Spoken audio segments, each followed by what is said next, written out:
Can you visit China without a visa? Most of this map is gray, which signifies you cannot visit China without a visa. Some of the only places in the world that can visit China without a visa is Japan. Taiwan and the UK require special visa/permit. How does that even work? Aren't you? Never mind. Singapore and Brunei, Fiji and its Tonga time, a lot of really small places. San Marino, which again contributes to my theory, you have to be a city-state in order to be able to come here. Oh, and don't forget about the Bahamas and a couple other Caribbean islands. Of all places in America, Ecuador and Suriname, a part of this very exclusive group, I guess. There's also Belarus, Bosnia, Serbia, and Armenia, though. Literally no country in Africa can visit without a visa, except for, I guess, these islands, if you want to consider this part of Africa. So how does this work? It really does feel like you have to be under a certain size limit. Like if your country controls too much territory, you're gonna have to get a visa to come to China. Belarus being by far the biggest, or maybe Japan too. Little confused about why Japan can go and not South Korea or North Korea. I guess I should reiterate, you still can visit China, you just need a visa first. And I guess China's argument is they just want to make sure they can control the flow of tourism that's going in. I don't know, something like that. Almost forgot to see this asterisk, Singapore, Japan, and Brunei temporarily suspended. Okay, so that already makes this exclusive list even more exclusive. Again, for context, if you're coming from the US, it is likely you usually have to apply for a visa for most places on Earth. But also keep in mind, everything here is subject to change. The EU has imported $43 billion of fossil fuel from Russia since the invasion of Ukraine. And it's mostly going to, it looks like the Netherlands, and then actually maybe Belgium, France, Italy. I thought Germany would be a lot higher. Of course, this stuff is mostly flowing through the Black Sea and Baltic Seas, but do also keep in mind this only goes until April. So a lot of things could have changed in the last 6 months. Also keep in mind, in the previous year, 2021, the EU imported $108 billion worth of energy from Russia. Overall, though, with time, the European Union has diversified away from Russian gas, at least. As of August of this year, 82% is coming from other countries. Those countries being Norway, Algeria, US, Qatar, and Nigeria, but still Russia is a sizable portion. So the Dutch actually might be overall importing more than Germany though. And then third goes to Bulgaria. And it's very interesting to see the changes overall in the past 6 months. Most places globally and in the EU, Russian imports have gone down. Yet it's gone up in Malaysia, Turkey, China, and definitely in India. India just buying up all that crude oil. It definitely seems like one of those things where like there's not gonna be a huge change overnight. So we'll see what happens in the future. Percentage of quiz takers who knew this country. So among the people that took this quiz, over 95% of them have heard of the USA. They were also really likely to have heard of Mexico and Canada, so it's safe to say this quiz was given somewhere in the US probably. That is where the data is coming from. The only other places on Earth that got this high of recognition is China and Russia. Again, only confirming my theory, this was definitely taken by Americans. Now, at least 90% of these quiz takers had heard of Italy, Spain, France, Germany, or the UK, also India and Australia. But now this is where things are going to start to get really embarrassing. Only 85% of people have heard of Ireland? I realize that Ireland is an extremely small island, but they have so much international recognition, especially in the USA with so many people having Irish heritage. We literally have an entire holiday dedicated to them. I guess it's a good time to mention the way this quiz works is you have 15 minutes to pretty much name every country on Earth. So in the case of Ireland, because they are so small on the map, maybe a lot of people just forgot them. This also explains why countries with more territory seem to be recognized a bit more. Pretty much all the places that have a lot of land were able to get pretty high rates, not even in terms of population, just land in general. What I find most fascinating though is how bad everyone is at Africa. I remember taking this quiz myself as well, and I was also pretty bad at this continent. This is especially considering what I do. Central Asia, also very difficult for a lot of people. Just off the top of my head, Kyrgyzstan, Uzbekistan,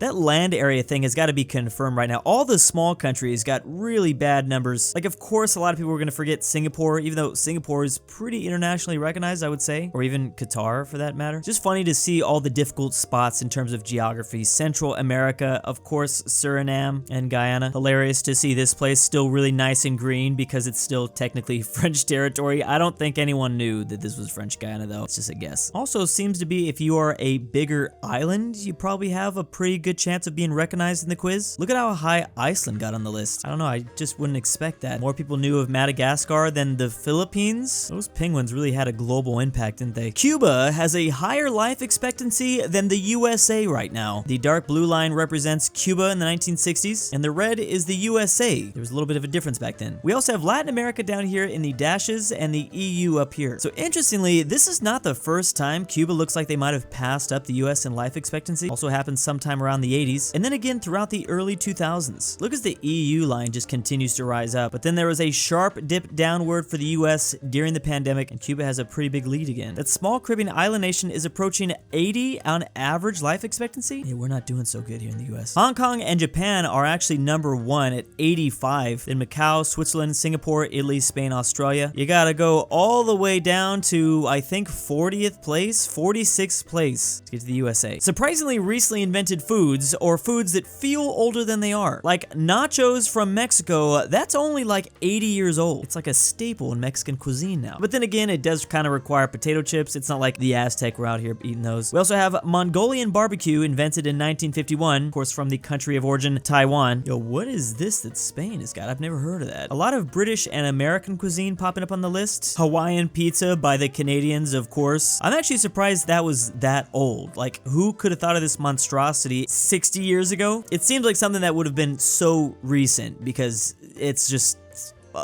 I'm sorry, I don't mean to get political. Still very hotly contested debate. Blended iced coffee made in the 1980s. This is actually just interesting finding out the country of origin. Salmon sushi coming from Norway. I figured boba wasn't that old. For some of these items, it does seem understandable why they were invented so recently. Then there's others where it's like, wait, really, Italy? I thought you had that down like 1,000 years ago. The median sales price for a single family residence in each US state. Of course, California, probably number 1 on the list. On average, a house is gonna cost you about $600,000, and I guess it's actually the same in Hawaii too. Little surprised to see the second place tier. Massachusetts is technically more expensive than New York on average. Then again, I'm guessing some of these spots in upstate New York are pretty cheap. Same goes for Washington, Utah, and Colorado. Pretty expensive places. I want to say this data is going to be altered depending on how big the state is, or maybe just how rural a state is. I'm sure the houses near Dallas, Texas are pretty expensive, but because Texas has so much else, so many small towns where you can buy a house for like, I don't know, $100,000, that's obviously going to bring the average down. Same for Florida. I bet Florida's expensive, but like things in the panhandle might bring the prices down. Some of the cheapest states to buy a home in, though, are among the deep south, Louisiana, Alabama, but there's actually a network connecting all of these places up to Wyoming and then as far east as Pennsylvania. Like, I'm not surprised to see it's cheaper in West Virginia to buy a home, but Pennsylvania is a little shocking. So is Michigan and Illinois. But then again, it is those outliers, probably in the rural areas. For some reason, I thought that it'd be very cheap to own a house in Alaska, just because, you know, who would want to live in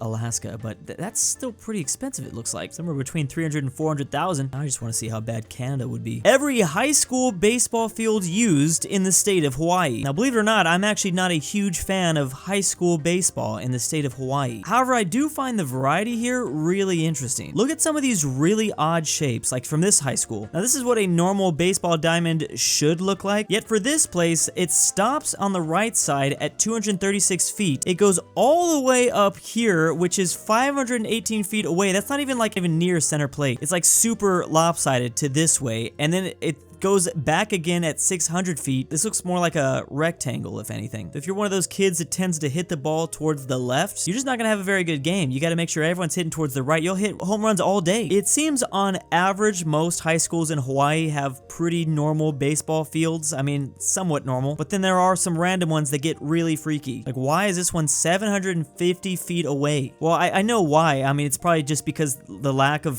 field, the land, kind of have to make do with what's best. This one that starts to cut in at 209 feet. The most ridiculous of them all. Everyone's hitting home runs when you go to this high school. I'm not even a big baseball guy. I do kind of find the randomness of the field a little bit more interesting though. Like the Green Monster, which is basically this giant green wall they have for the Red Sox. A World War I propaganda poster made by the British. They were alleging German territorial claims all around the earth. Her claims as set forth by leaders or German thought. This is probably a way to get people to help join the war effort. So the British were claiming the Germans wanted just all of South America, just completely all of it. And then they would also take Cuba as well. They apparently wanted a majority of Africa, and a lot of this would have been taken away from the British. Surprisingly, a lot of the French colonial territory wouldn't be touched. But again, this was made by the British. It's important for them to get like British people on their side. British people aren't going to care if French colonial territory is getting taken. I don't even know if they would really care if France gets beheaded like this. Funny because this is weirdly what Germany kind of did just during WW2. too. I mean, when you count their allies of Italy, what they did when they capitulated France, when they invaded the Soviet Union, this is really weird. They didn't get Sweden, but they did get Denmark and Norway. Germany just wanting randomly all of China, or just like a large part of it. And then they plan to take Indonesia away from the Dutch. Again,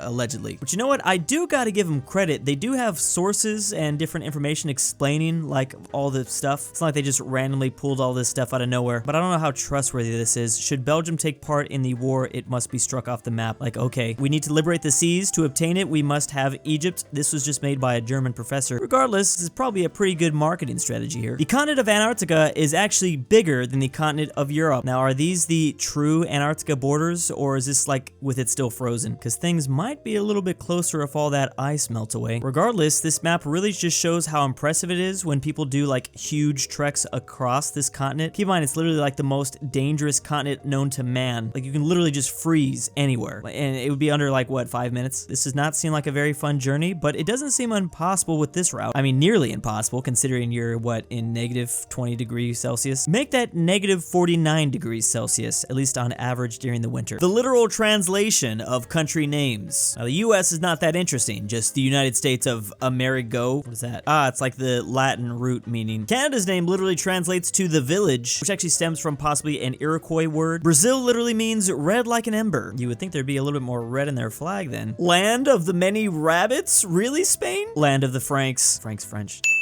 Germany with land of the people. I guess that explains why they tried to make every people a part of their land a couple times in history. China as center kingdom, and India with the land of the Indus. Indonesia, Indian Islands. Oh, I didn't know Japan's actual translation is land of the rising sun. I always thought that was just some sort of phrase we randomly gave that country. I'm noticing a theme here. It's usually just like land of, and then whatever people live in that country. Well, at least for a lot of the places in the Eastern Hemisphere. Romanians have been cosplaying as the Roman Empire this entire time. Wales as land of the foreigners? How did they get stuck with that? Very original there, Iceland. Could have predicted this. But maybe the greatest of all, land. Finland, just translate as land. We gotta give credit to the places that are just trying to keep it simple. Nobody's here, it's just land. I remember learning about this a while ago. Algeria with the islands. Yes, the biggest country in Africa known for its islands, all 32 of them. River of rivers and hippopotamus. There's actually a lot of countries with translations that talk about a river. Sometimes it's unfortunate though in the case of Chad, land of the large lake, yet that lake is not so large anymore, unfortunately. I could literally look at these translations all day. And big thanks to my patrons. Drew, I'm stalking you and will kidnap you December 27th, 2022. DJ McSkillet, aPhatNarwhal. Drew's Argentinian $20 is a lottery. Bring back Evan Pryce. GoodOldRyah. Kilgore LuxembourgLover. Gamer Bassall 69.